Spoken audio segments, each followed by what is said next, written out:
మొంతా తుపాను ప్రభావంతో విజయవాడలో విస్తారంగా వర్షాలు కురిశాయి. పలు చోట్ల లోతట్టు ప్రాంతాలు జలమయమయ్యాయి. మరింత సమాచారం మా ప్రతినిధి కృష్ణమ్మ నాయుడు బెరం పార్క్ నుంచి ప్రత్యక్ష ప్రసారం ద్వారా అందిస్తారు. కృష్ణానదికి వరద ప్రవాహం క్రమంగా పెరుగుతుంది. తెలంగాణ వ్యాప్తంగా మోంతా తుఫాను ప్రభావంతో వర్షాలు కురుస్తున్నాయి. ఈ క్రమంలోనే కృష్ణానదికి వరద నీరు వచ్చి చేరుతుంది. ప్రస్తుతం ప్రకాశం బ్యారేజీలోకి 2,50,000 క్యూసెక్కుల నీరు వస్తుందని జలవనరుల శాఖ అధికారులు చెప్పారు. బ్యారేజీలోని 69 గేట్లను దాదాపు 7 అడుగుల మేర ఎత్తి దిగువ ఉన్నటువంటి సముద్రంలోకి నీటిని విడుదల చేస్తున్నారు. ఎగువ నుండి వస్తున్నటువంటి వరద ప్రవాహం మరింత పెరిగేటువంటి అవకాశం ఉన్నటువంటి క్రమంలో జలవనరుల శాఖ అధికారులంతా అప్రమత్తమయ్యారు. దాదాపు సాయంకాలానికి 6 లక్షల క్యూసెక్ల మేర వరద నీరు వచ్చేటువంటి అవకాశం ఉందని కూడా ఒక అంచనా వేశారు. 3,97,000 క్యూసెక్ల నీరు వస్తే ప్రకాశం బ్యారేజీకి 1వ నెంబర్ ప్రమాద హెచ్చరిక జారీ చేస్తారు. 5,60,000 క్యూసెక్ల పైబడి వరద నీరు వస్తే 2వ ప్రమాద హెచ్చరికని విడుదల చేస్తారు.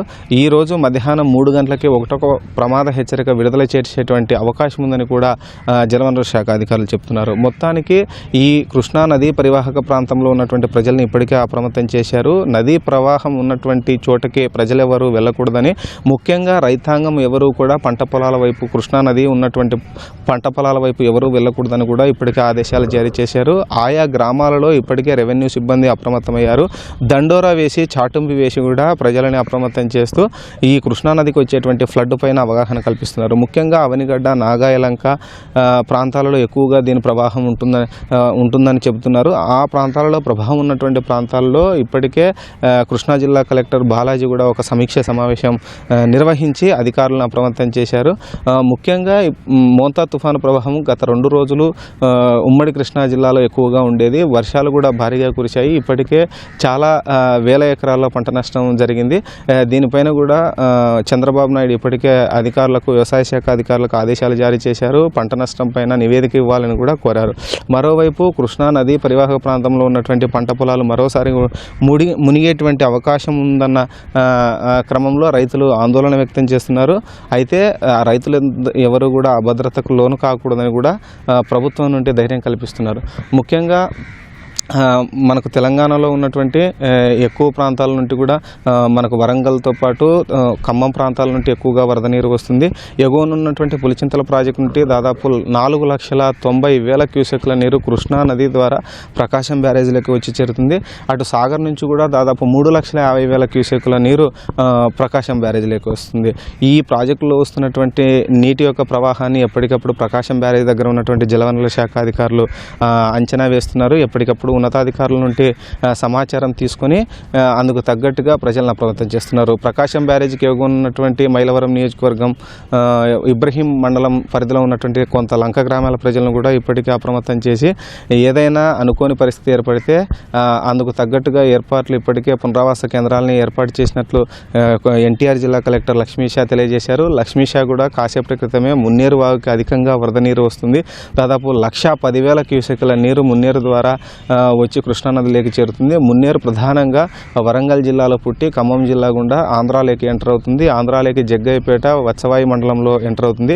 వత్సవాయి, పెనుగంచిప్రోలు, నందిగామ, కంచకచెర్ల, చంద్రలపాడు మండలాల గుండా ఇది ప్రవహిస్తుంది. ఆయా మండలాల్లో ఉన్నటువంటి రైతులు కూడా అప్రమత్తంగా ఉండాలని ఇప్పటికే అధికారులు సూచనలు చేశారు. ముఖ్యంగా మున్నేరు ప్రవహించేటువంటి ప్రాంతాల్లో ఎక్కువగా వరితో పాటు మొక్కజొన్న, పత్తి పంటలు కూడా వేశారు రైతులు.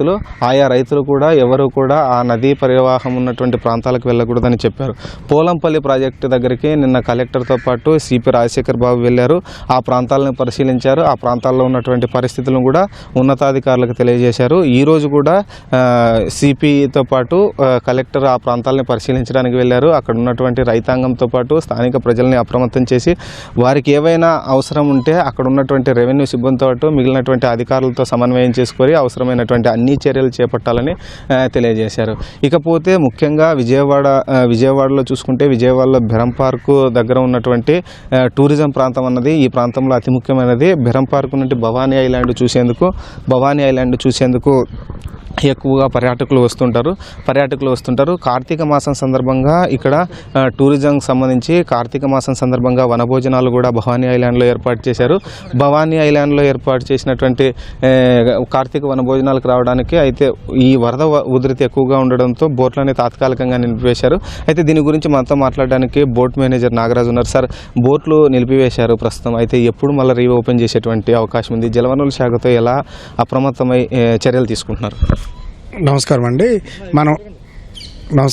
మనం ఎప్పటికప్పుడే జలవనరుల శాఖ వారు మనకు ఒక మెసేజ్ పంపిస్తూ ఉంటారు.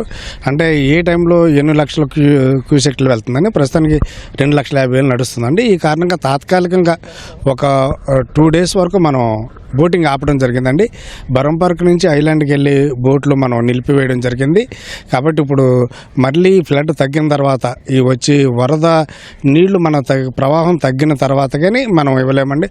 అప్పుడు తగ్గినప్పుడు కూడా మనకి జలవనరుల శాఖ వారు మనకు మెసేజ్ ఇస్తారు. ఆ మెసేజ్ని బట్టి తగ్గినప్పుడు గేట్లు క్లోజ్లో ఉన్నప్పుడు మన బోటింగ్ అనేది అంటే భవానీ ఐలాండ్ నుంచి బరం పార్క్ నుంచి భవానీ ఐలాండ్కి పంపిస్తూ ఉంటామండి. అయితే ముఖ్యంగా కార్తీక వనభోజనాలకు అత్యంత ప్రాధాన్యం ఉన్నటువంటి ప్రాంతం భవానీ ఐలాండ్. ఎప్పటి లోపల వచ్చే వారానికి ఏమైనా ఇది మరి వరద తగ్గుముఖం పట్టి తిరిగి బోట్లో వచ్చేటువంటి పరిస్థితి ఉంది. ఆ ప్రజలకు ఏం చెప్తారు? టూరిజం వారికి ఏం చెప్తారు? అంటే ఇప్పుడు ఇది 2వ వారం అండి. ఇది 2వ వారానికి ఈ వరద గురించి వచ్చిన తుఫాను గురించి మనం ఇవ్వలేకపోతున్నామండి. అయితే ఇప్పుడు నెక్స్ట్ వీక్ అయినా మేము అరేంజ్ చేస్తాము. వచ్చిన పర్యాటకులు అందరినీ కూడా భవానీ ఐలాండ్లో కానీ బరం పార్కులో కానీ వనభోజనాలకు అనేది మేము సిద్ధం చేస్తామండి. అయితే మొత్తానికి చూసుకుంటే ఉమ్మడి కృష్ణా జిల్లా వ్యాప్తంగా ఎక్కడా కూడా మోంతా తుఫాను ప్రభావం లేదు. మరో తుఫాను వచ్చేటువంటి ప్రస్తుతానికి అవకాశం లేదని కూడా విపత్తు నిర్వహణ శాఖ చెప్తుంది. పూర్తిగా ఎండ అన్నది ఉమ్మడి కృష్ణా జిల్లా వ్యాప్తంగా కాస్తుంది. అయితే ఎగువ ప్రాంతంలో ఉన్నటువంటి తెలంగాణ పైన మోంతా తుఫాను ప్రభావం ఎక్కువగా ఉంది. మోంతా తుఫాను ప్రభావంతో ఆంధ్ర ప్రాంతానికి ఉన్నటువంటి సరిహద్దు జిల్లాల్లో అధిక వర్షాలు కురుస్తున్నాయి. ఆ వర్షాల కారణంగానే ఈ వరద వస్తుందని అధికారులు చెబుతున్నారు. ఏది ఏమైనప్పటికీ అన్ని రకాల చర్యలు తీసుకొని ప్రజలకు ఎక్కడ ఎలాంటి అసౌకర్యం లేకుండా అన్ని రకాల జాగ్రత్తలు తీసుకుంటామని ఉమ్మడి జిల్లాకి సంబంధించినటువంటి యంత్రాంగము అధికారులు చెబుతున్నారు. ఇది ఇక్కడ ఉన్నటువంటి తాజా పరిస్థితి. కెమెరామెన్ స్వామితో కృష్ణం నాయుడు, ఈటీవీ న్యూస్, విజయవాడ నుంచి.